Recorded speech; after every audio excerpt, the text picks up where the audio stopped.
Don't forget to like, share, comment and subscribe to Sayyid Saad Qadri.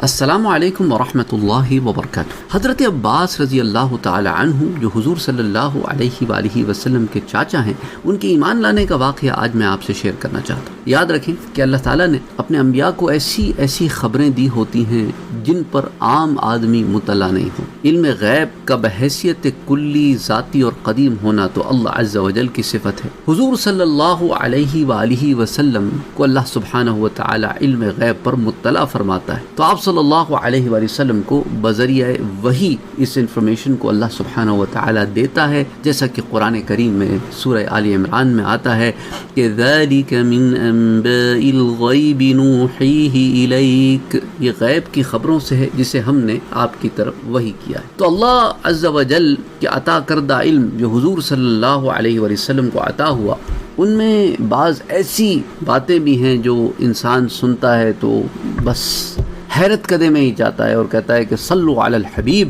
صلی اللہ علیہ وآلہ وسلم۔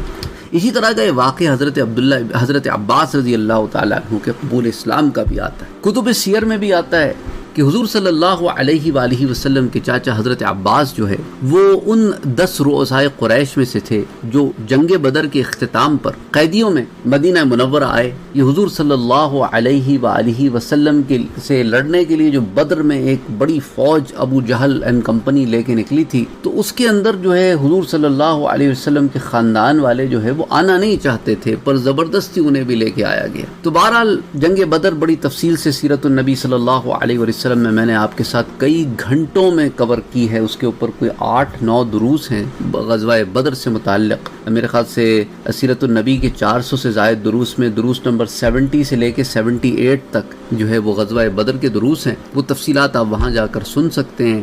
اگین میں بڑا ریکمینڈ کرتا ہوں سب کو کہ ایک دفعہ سیرت النبی صلی اللہ علیہ وسلم اگر آپ پڑھ نہیں سکتے تو کم سے کم وہ دروس سن لیں، اور آپ میں سے کچھ لوگوں نے سنے بھی ہیں، تاکہ آپ کو ایک بہت زیادہ انفارمیشن وہاں مل جائے گی۔ وہ 100 کے قریب کتب سے جمع کیے گئی سیرت النبی صلی اللہ علیہ وآلہ وسلم ہے۔ تو بہرحال مسلمانوں کے 14 آدمی اس غزوہ بدر میں شہید ہوئے، جن میں سے 6 مہاجرین میں سے تھے، 8 انصار میں سے تھے، اور کفار کے 70 آدمی جو ہے وہ مارے گئے اور 70 جو ہے وہ قید ہوئے، ان میں حضرت عباس رضی اللہ تعالیٰ عنہ بھی تھے۔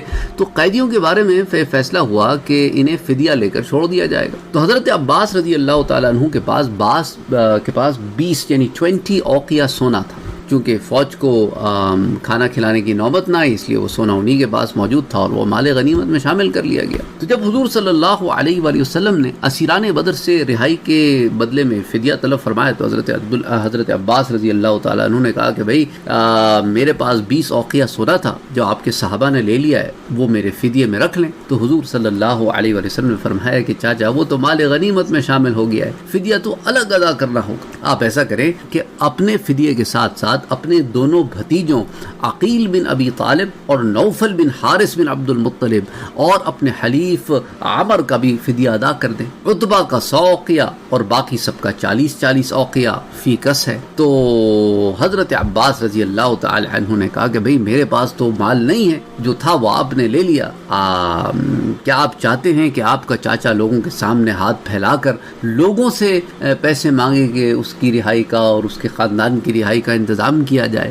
تو پیارے نبی صلی اللہ علیہ وآلہ وسلم نے اپنے چاچا کی یہ بات سنی تو مسکرا دیا اور فرمایا، یا عمی، اے میرے چاچا، وہ مال کہاں ہے جو آپ نے اپنی بیوی ام الفضل کے پاس رکھا تھا اور کہا تھا کہ مجھے کچھ ہو گیا تو اتنا تیرا، اتنا فضل کا، اتنا قسم کا اور اتنا عبداللہ کا ہے، اور کہا تھا کہ میں نے تم کو دولت مند بنا دیا ہے۔ اللہ اکبر، اللہ اکبر۔ یہ سننا تھا کہ حضرت عباس رضی اللہ تعالی عنہ